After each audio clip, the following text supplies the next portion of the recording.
nails by using those type of handles. I remember one of my first grooming comps, I seen Annette Whitlam with I think they were the Kenchi ones. Yeah. And she was like flipping them around like she was a magician. And I was like, oh my God.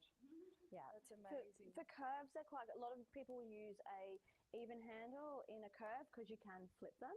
I know Mel can flip an offset, but we're not all that good. So you can get like Kenchi do a flipper, which has a shorter even handle, so it's a lot easier to use. So whilst you're getting that nice flipping action that you like or you're used to, it's not so long a handle like these Hulks, which we all do like, but that's a lot of scissor that's taken up in handle alone. So that's a lot more work you have to do. So if you really love your evens, try and go for something with like that shorter handle, or the shorter shank we call it, and that might be a good compromise, or don't make it be your main scissor that you use, and then you can have best of both. Yep, and then we have our offset. Yep. Did you want to talk about an offset? Oh my God. Yeah, so basically when you're looking at your scissors, there's three things you sort of want to really keep in mind is what's going to fit your hand, which Mel knows how to get you guys on with that. So it's what's going to fit your hand, but also what you're using it for and the length. Because, you might fit your hand with this and you're going great and you get this 8-inch and you're doing all these tiny little oodle mixes. It's, it's not going to be that practical. Or you're doing detail work on an Asian face. So especially when you come to see us, you have so many scissors and we all get excited and we all get things that, we don't need. Yep, so ignore colours, but always keep in mind what fits your hand, what length is good for you, what balance in that length is good for you, and what you're using it for. And that's going to make things a lot easier when you're making choices. An offset is my favourite. Yeah. Short shank offset. Yeah, that's me. So she knows as soon as you get a new pair of scissors in, you'll be like, no, I love these. Yeah. Yeah. Sold. True. Yeah, but for me, it definitely that offset helps. Yeah. There's different types of offset. Yeah. You've got different lengths in that handle or the shank. So really play around with it. But majority of people now, you are going to be a lot more comfier with something that's at least offset. And then, if you've got to buy online, try and go for offset. If you can come in or we come to you or you go to a trade show, play with everything, okay? Get your hands on it, take photos of what you like. And that way when you're ready to buy, you know the handle or the model that suits you. So really take advantage of people coming around and playing. I find them really ergonomically better. Yeah. I prefer. And then we've got our crane. So it's a little bit similar, but it's straight across. So we're coming off our blade and it's coming straight into that finger rest. Yeah. And this can be tricky for me because sometimes I love a crane, like I love these. I love it. What are you laughing at? No, it's the crane's like the next step. So you have like your evens, evolved to offset, and now they did the crane. So that is to help you to take the pressure off your arm action. So instead of using your arm so much, the scissors doing that work for you. Yeah, but so these, I think that's a basic crane. Yeah. That's like basic. Here's probably one of the first they just went, oh, we'll flatten it. And then can you see the difference between them? And it's so slight, but I think it can make all the difference when you're hand scissoring. But like this crane, so this is a bit more technically. Yeah, there are so many different scissor handles, okay, and it is a sounding like I've just shown Mel one that I love, not everyone does, which is this one. So I don't know if you guys can see that. This is the, against Mel, it'll probably stand out. That's the Artero Evoke, and the handle on that is really quite extreme and modified. It fits really well. It's an awesome grip if it suits you. So that's why we go, yes, you've got offset, yes, you've got this, but within that there's so much range. But I was surprised when I use these because it feels like an offset. Yeah. Well, if you followed the line that shank would have if it was straight, it is, but they've played. And same with the ones that have like the tweak on the thumb ring, so it sits better. So first see what fits you, short shank, offset, and then play with what's available within that handle design. Okay, don't sort of get caught up in fads. Mel's generally offset short shank. This one is that with a nice little tweak, but it's still at the heart the thing something that fits her hand, and that's what's important for your And these wrist are longevity. so light. Yeah, they're awesome. Like so light. Like you need to pick them up when you go out there and have a look at them. I was surprised. Yeah, they're good. Look heavy, but yeah. Now tell me about like a swivel. So, okay. Which I don't have. No, we don't. So swivels are then, of course, your next step in this is evolution. A lot of groomers do not like swivels. Unless we hear a seminar speaker talk about them, then we all run and buy them and don't use them. So with a swivel, if Ange can bring me one, so your thumb is on a swivel. Okay, so you can have a single swivel, you can have a double where it moves in two different ways. There's quite a few different swivels out there, but it is the ultimate ergonomic scissor at the moment on the market because it adjusts to how your thumb actually is. Especially as you get more worn as a groomer. And definitely. and yeah. Your thumb only goes a certain way now. It does, but well, mine does. Kenchi just released a new scissor called the Flamingo. So this is one where, okay, so back about 15 years ago. I don't think or so. Heard you. No, 15 or so years ago when we first got swivels, a lot of us bought them and super glued the thumb because we weren't used to it, didn't like it. So we've all come a long way since then. Yeah. But the Flamingo is one that you can lock as being like sort of a static one where it's not going to move, and then you can make it into a single swivel and then a double. So you can teach yourself how to use it without going to the drastic measures that we used to. So there is a lot of, thank you. Yeah, so this isn't the Flamingo, but it's another one. But yeah, there's a lot of options out there in swivels now, but it is something, if you can teach yourself, it is really good. But again, it is a bit of polarizing like my amazing Evoke handle. Sometimes you either can do it or you can't. So if you can teach yourself, so you can see how he spins all different ways, it is great. I said the Kenchi Flamingo is one that we can adjust at our own pace. So here's a good option. I don't mind these because you can change. Here's a double swivel. So it's not just it moving that way. You can also move him. There's a few different ways. So yeah, double swivels, single swivels, or the Flamingo, which has your 3 different sort of positions that you can have it in. They are good if you can take the time to teach yourself. It is worth it for your wrist. They do take a bit of time. They do, yeah. There is some amazing ones out there too. So if it's something you really want to look into, visit when people are coming down to trade shows or when we're back down here at Mel's, or if you're ever up our way, just come in, play with it. Just say, I want to touch some swivels and see how they go. And just I don't have any swivels. No, you don't. You need a Flamingo. I just feel so uncoordinated. Just got to teach yourself, work on it. Not ready. Do we have any questions, Cole? Oh, audio is a bit quiet. Oh, sorry, Tara. Hey, Tara.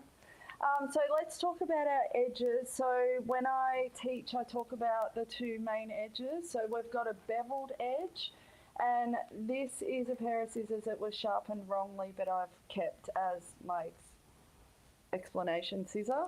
Yeah. They were one of my favourites, but you can see how it is cut on a direct angle. So it's like a cliff. So we've got the scissor, the blade, and then it's cut straight down into a sharp point. Would you say cut? Yeah, they've just put an angle on the scissor. Yeah, yep. Then we go to a convex edge, and that's where it's milled to a fine point. So this is going to be your sharpest edge. Sharpest edge, amazing finish, but because it does come to that beautiful fine point, very easy to nick. Yeah. So here's your finishing scissor. Okay. Yeah. So I would struggle to go through these. Well, I wouldn't struggle, but I wouldn't use them on like a dirty Kerry coat or... No. I would pick up something else. But they're our 2 main edges. And then if we go a little bit further, we can add a serration onto those edges. So these scissors, these are my all-time favourites. Every time Gina gets them in, I'm like, I'll have a pair of those, thank you. Or 3. Yeah. I don't know. What? Yeah. I can't help it. So these are a P&W Blacksmith, and they've got a beveled edge with a serration. And what that means is it's going to go through thick coats. So my clientele is Bichons, Poodles and Kerries. Thick coats, yeah. Thick coats, yeah, the occasional Cavoodle. But again, that can be quite a thick coat as well most of the time. Yeah. And you can hear the serration on them. And a lot of the time I will be grooming, or I'll do a video and I'll be using these scissors and someone will go, can you oil your scissors? And I'll be like, no, it's actually a serration. That's it, because people get confused with the noise as well. Yeah. Just jumping in for a minute. Yeah. One thing Mel said was the type of dog coats that she grooms. So she's got really thick coats. So that's going to affect too the scissor choice she has. Because if you're doing like the type of coats, you know, like Dash has and Trey and all that type of stuff, it's different than if you're doing a really silky fine coat. Especially if you're going into thinners and chunkers and all that sort of kit, it's not going to work the same, and you're going to end up with a really bad finish if you're trying to use the same. Yeah. So I know we're not talking about that yet, but when you are shopping, always keep in mind, what's your clientele? What are you trying to do? Because that will then, if you tell the person who's like showing you scissors, it'll let them know, okay, go for 32s, don't go for a big chunker and things like that. Yeah. So yeah, always keep in mind what you're grooming. Definitely. And then we have a convex edge with a micro serration, and you can just hear it. Yeah. And these are Suze Echoes? Yeah, dream catchers. Yeah. They're beautiful. Yeah. So I would still use these as a finishing. You can. So what Kenchi did, they do have a few true convexes, scissors, which is that beautiful fine edge, and then they have the bevel edges, which is like your really hard-working scissor. But they found that groomers were really hard in our scissors. So what they did is they created the convex and put a bevel on top, and it's called a semi-convex. So a majority of their scissors are semi-convex. So you're going to get that great finish, but not have to, you know, be afraid of wearing that tip, that beautiful convex tip. And it's so hard it's awesome. because we are hard on them, but we're hard on them because our job's hard. And the coats are hard. Like you get a coarse cocker coat or, you know, a schnauzer who's got that real coarse coat, it's going to affect your scissor. Yeah. So that's where they took that understanding and created it. So so let's jump straight into what you were talking about with choosing scissors for your breed. Yeah. Because I have people come to me and they might come to me for a lesson on, say, Kerry, and they might have a blade like this. Mm. Now, when we talk about our scissors and what Gina was just saying is that you need to choose your equipment to your actual clientele. Or what you want it for. Yeah. So, of course, with myself, because I groom a lot of curly-coated dogs, I want a lot of grunt behind the spine of my scissor. Like I don't want a thin, like I mostly use these for feet.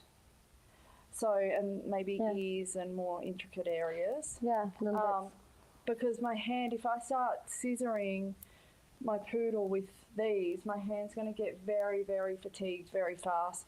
I'm going to get tennis elbow like I got in the, you know, early 2000s. So again, just interrupting Mel for a minute. So she's that short offset and swears by them, but that's an even. So again, it's that thing, don't become tunnel vision into the fact that, oh, I can only get that type of scissor.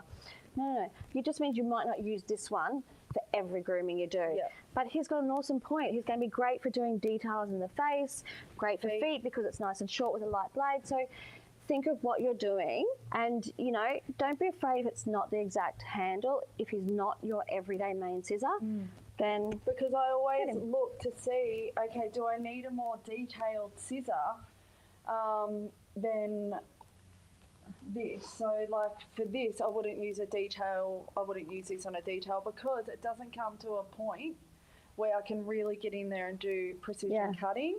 Whereas this, I would use the entire blade to cut.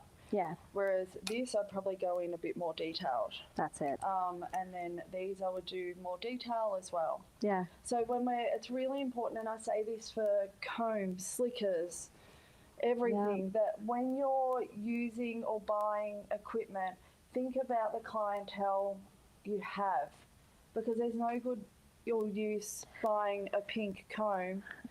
Yeah. And you need when the pins will fall out because you're using it on thick knotted coats. Yeah. Always keep in mind, what you need it for. And same, like we all come here and we look at these amazing scissors and go, oh, I want.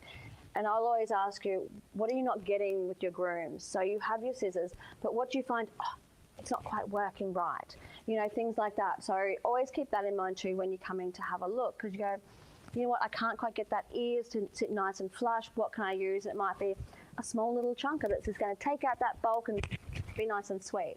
So yeah, just keep in mind what you need and why you need it. Using like a 10-inch pair of scissors on like a toy poodle. Yep. It happens. It happens. You know. Yes. You know, but that might be all you've got.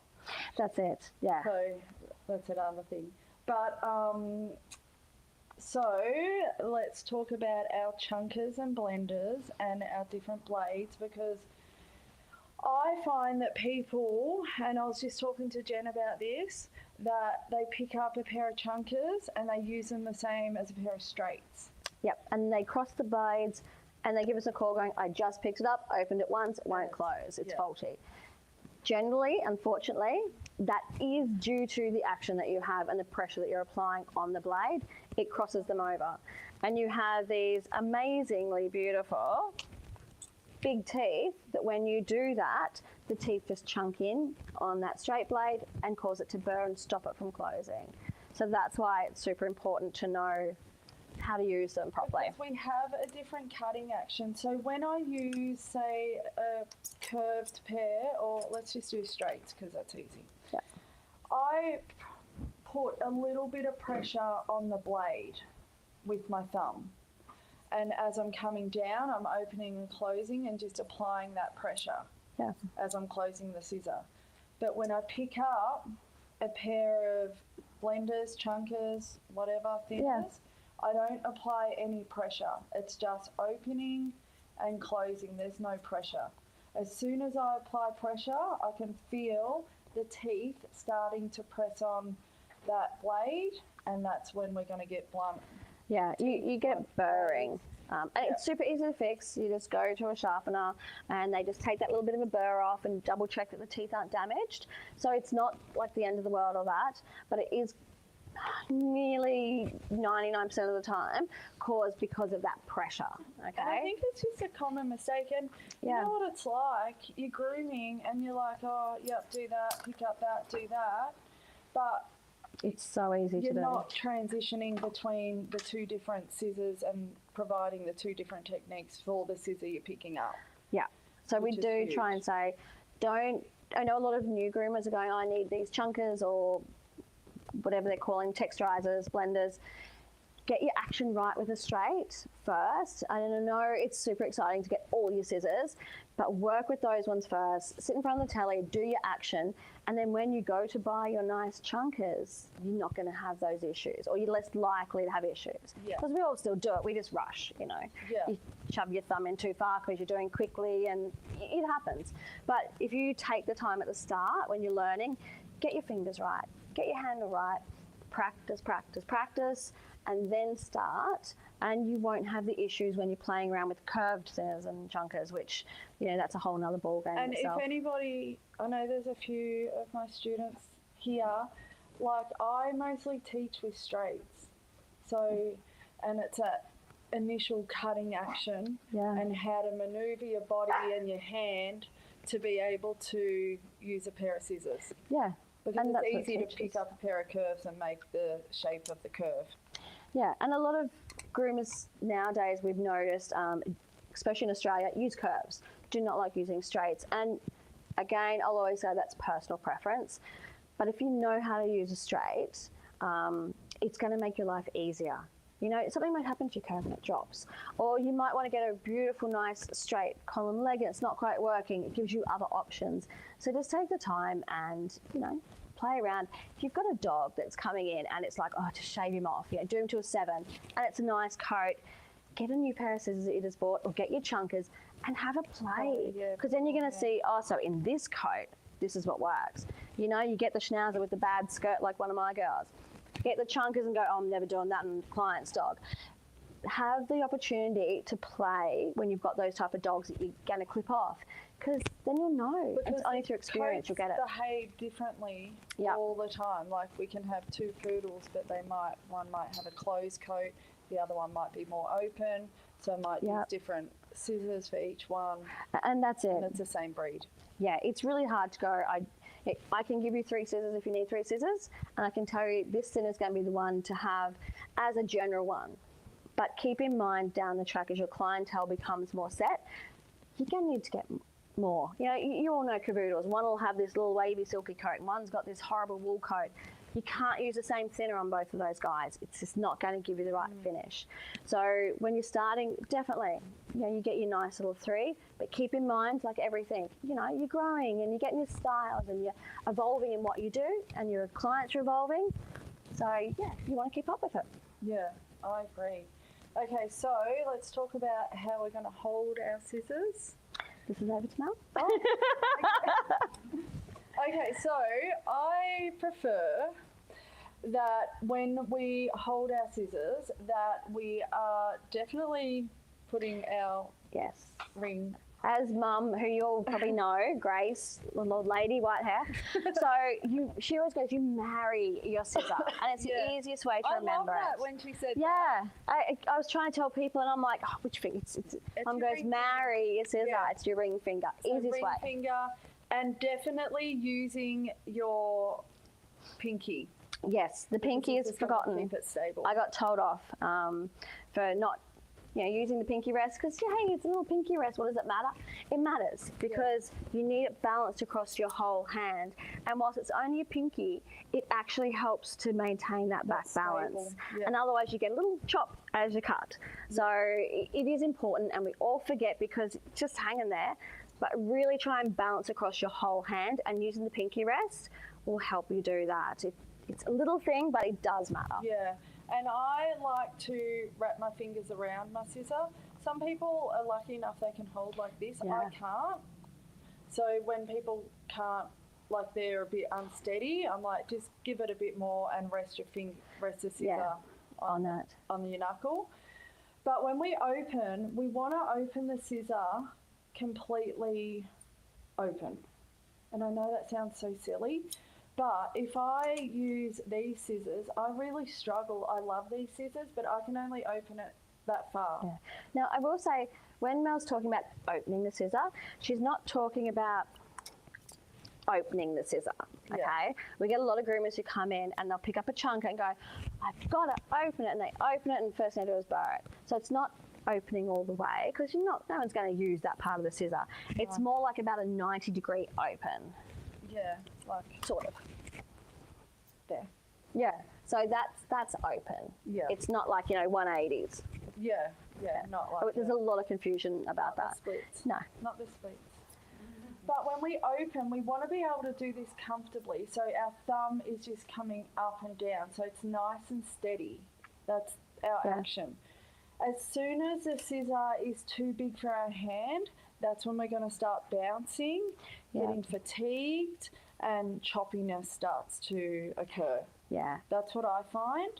So this is a good indication to see whether a scissor fits your hand, if it's comfortable when you're opening and closing the scissor. That's it. And watch too, a lot of us try and say the scissor fits us because we like the scissor. We've all done it. The colour, or it's got a cool little symbol. The poodle scissors. Yeah, Kenchi pink poodles look amazing. And they've got the charm. But they're quite a unique hand. That's right. That's it. So really pay attention to, and like you'll see the way Mel curls her hand up. So as long as you've got the right action with your thumb and the right positioning, it doesn't matter if you curl or not, okay? Yeah. As long as you're not like clawing, that needs a bit of work and practice at home. But one thing I've noticed a few groomers who are trying to get scissors that they love the colour of, make sure that you can open it. A few people are having it where their knuckles being hit when they open it. Yeah. That's not the right handle for you. You'll have to let go of the colour and get something that's a bit better. So just little things like that. Pay attention to. Can you open it? Oh, is it hitting my finger as I'm trying to open it? It's not going to work for you, unfortunately, then. Yeah, I find that, like when people are opening and closing. But one thing we want to do is so we can constantly be steady as we're scissoring is really super important. Because if we're not, you get that nice little wavy line. It doesn't matter how hard you go, it's your action that's causing that in the coat. So the better grip you have, the steadier you are, the more balanced it is, the nicer line you're going to have. And the way I teach is going up and down a grooming table. Which looks easy, but it's not, okay? So Nicholas, my son, listened to Mel and goes, it's so easy, I can do this. It's not, okay? It's a little bit more involved than just running the scissors up and down, but it's one of the best exercises to sort of get you used to the action and also have a look at controlling your body too, because that's super important as well. Yeah, definitely. And we say like practice is so important. You have to do it. We need to practice the right technique. So when we scissor, we're not scissoring like this, that our arms up and we're watching. And one thing I want to say to you guys as well, when we're scissoring a straight line, watch the rings at the back. And I know this sounds so basic, but when you're grooming, like the dog's on the table doing whatever, the phone's ringing, there's a dog in the corner pooing. Or you're rushing. And you're doing all three things. You know, that's what a grooming competition should be. And, so when I watch those rings and I'm straight behind that scissor, I know that blade's going to be straight. As soon as it's off a little bit, that's when that cut's going to go that way, or it's going to go that way. And I know, like, it's so basic, but I see it all the time. And I'm like, no, you need to watch the back of your scissor. You need to physically get down and watch. Because you don't want to watch the blade. You want to trust the back of your hand, not the blade. You know the blade's cutting. Yeah. By watching that too, you're going to stop a lot of the movement that happens in your arms and elbows that shouldn't. Because normally we're trying to work around to do it. So by watching the end of the scissor, you're going to be going down and not having so much movement, which can then cause issues down the track in your grooming career too. So the practice of doing that might seem simple. Watch the back, up and down, get your action right. It's also you guys can have an amazing long career in grooming. That's what we all want. So that's why it's important. And another quick tip is when we're scissoring a leg, like we're coming down and I'm not cutting, moving, cutting, moving, cutting. Which I do when I'm really lazy and just like... We all do. Oh, no, and then I get told off by Ange who has the poodles. We all do it. Oh, good. So what we want to do is just gently come down, but try and do two things at once. So we're moving down and cutting at the same time, because this is going to give you a smoother finish when you're scissoring. But don't you then push the hair down and therefore you're not getting that nice column because it's getting pushed? The blade will pick it up. Because you're coming from the bottom up. Yeah, and because we've combed up. So comb very important as you go. And then as I'm coming down, it's picking the hair up as we're coming down. So we're not starting, stopping, starting. Yeah. It's just that smooth. Would you always do that with a straight, or would you do that with like a chunker if you've got one of your guys? It's different because with a chunker, we need to slowly come in a little bit. So you have to do that slight bounce remove. Yeah, to get in. But for me, I will only use a chunker, a blender, to carve out and sculpt coat. Yep. You'll never get a more plush finish than a straight or a curved, no matter what. Yeah. And is that on all coats? Like, what if you had like that oodle coat that's really wavy? Would you still use that, or? Well, it depends. That would be classed as more of a drop coat. Okay. So then our technique would be different. So if we're just doing curly coats, that's our go-to. Yeah, but when we're doing a drop coat, then we wouldn't use, if it's like that more wavy drop. Yeah. I wouldn't be using a chunker.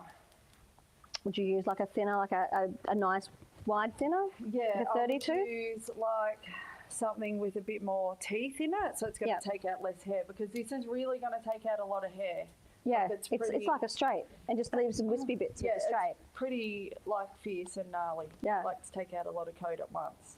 So we need to be really careful when we use them. Whereas if I'm just blending, then I would come in and just use something with more teeth.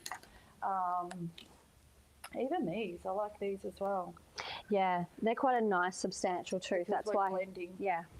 And then would you use something like this guy for like a fine coat or for finishing and softening? But mostly on heads, I would use it. Okay, so like I've got a really love my girl bad schnauzer who has silky hair, not the typical what it's supposed to be. What would you use if I had to try and blend her leg a bit? Or scissor her leg? Use straights and curves. Oh really? Yeah. Okay, and then just use the thinning to do the line of the skirt to the body. Yeah, I would just keep brushing it up and just scissoring down. Perfect. Because especially if we've got fine hair, a thinner or a fine tooth blender can take out too much, and then you've gone too far. Oh, and then you get the holes when you comb down. So when we're using our thinners and blenders, we need to treat them like thinners and blenders. Yep. And use them to blend or thin. Yeah. Yeah, which is what they originally were for, was for blending in short and long areas, I guess. Yeah, and when, like, some people will say to me, but I can't get the finish, well, we need to then look at the technique. And sometimes look at how you prep the dog. Doesn't matter how many amazing tools you have, if you haven't done the wash dry properly, you'll never get a good finish as well. It's easy to blame the tools, but yeah, that is super important too. Yeah. But it's easy in today's society, in the grooming world, where we have so many thinners, chunkers, blenders, texturizers, to forget what they were actually for in the first place too. So yeah, like Mel just reminded me, things like this with the fine teeth are for different things and that. Like it's an easy, fix. But then it's like, and we've all done it. You get like a Shih Tzu in and you're like, oh, this will be great. I'm going to do the perfect round head. But then you use your thinners and you've taken off too much because you've used them the wrong way. And you can't use them as a bulk reducer and not a blender. Wow. So there is a lot more to it than just picking up a pair of thinners and going snip, snip, snip, like you go. That's it. Yeah. Yeah, but yeah, I think we've covered a lot. We have covered heaps. Do we have any questions from our members in our audience? Oh, they're so quiet. Oh, they're all different. Lisa Hart said hello. Oh, hi. And she wanted to say the video. Could you grab me a flamingo, please? Because we've got a sticker up there too. Yeah, a little bit of flair for you, Lisa. Okay, well, that's a lot of information, and I think that'll help our YouTube family. Yeah, definitely. And probably in comments, I would put down to ask Mel, like, if there's things you want to know more of, like she touched on blenders, thinners, chunkers. That is a huge topic in and of itself. It is super confusing. I have debates constantly with, my mum. I'm like, why would you use that? Just use it straight and do this. And so it is an area, I think, where there's a lot of personal choice, and put it down in the comments if you guys want more in depth about that. Mel saying, oh, on this coat, okay, let's get 3 coats up. Show us how it works on this. Show us how it works on that. Understanding the coat type, because like I said, like it can, like poodles can have different coats. One's closed, one's more open. How are we going to treat that? How are we going to scissor that? Oh, it's huge. With really bad hair, so even though it's a breed, it's understanding the differences that come with the breed and understanding the coat type to then choose what technique we're going to use. And I'm big on when I teach that the groomer should know in the consultation, in their head, what the process is going to be, what scissors they're going to use, what slicker they're going to use. They've already groomed the dog in their head. Oh, definitely. And that is something though too you will learn. So a lot of new groomers are probably going, oh my God, how am I going to figure this out? The dog's just come in the door. So it is something you will learn. So you watch your videos like this one, but make sure you ask questions and do comments or DMs or whatever it is. Yeah. And go, hey, I need to know more about this. I can't figure out how to do that. Because the more you ask questions, the more you get the answers as well. So I think Nick just popped something up. So we have for everyone here, and he's done it for people at home, there is a discount code. So there's 5% off scissors on the website. So this is something we hardly ever do because, hey, they're scissors and they're amazing. So people watching this and all of you guys here as well. I know, thank you. You get 5% off just this weekend only. The other thing I was going to mention, if a lot of you are wondering what you want, and this is probably more for online people who are watching, you can just shoot us a message and we'll set up a time to have a video chat, Facebook, whatever. Where you can, FaceTime. So we can go through and discuss with you what you may want, need, and different scissor options. So that's another thing too. Never feel that you can't sort of give us a call and set things up like that, because we're always willing to chat, as you have found out. You're really well supported by awesome companies. So you've got Artero, B&W, Kenchi, new ones that I like. And we've got the Seisen, which are a Japanese scissor. Yeah. So we have quite a good range of scissors, from everything from, the TAFE student wanting to sort of start up, someone doing their dog at home. You'll be able to find a few things. One thing I want to add is that you don't need to spend $1 million on a pair of scissors. I've got cheaper scissors, which I use every day, and I love. And then she's got some amazing good scissors. So, always keep in mind what you need it for, and also what your budget is. And if you come in and go, hey, I would like to spend this, we'll show you things within the range. You'll see better things, you'll see things that are lower, but it'll give you a good scope of what you can do. And start a wish list. Like, who doesn't start a wish list?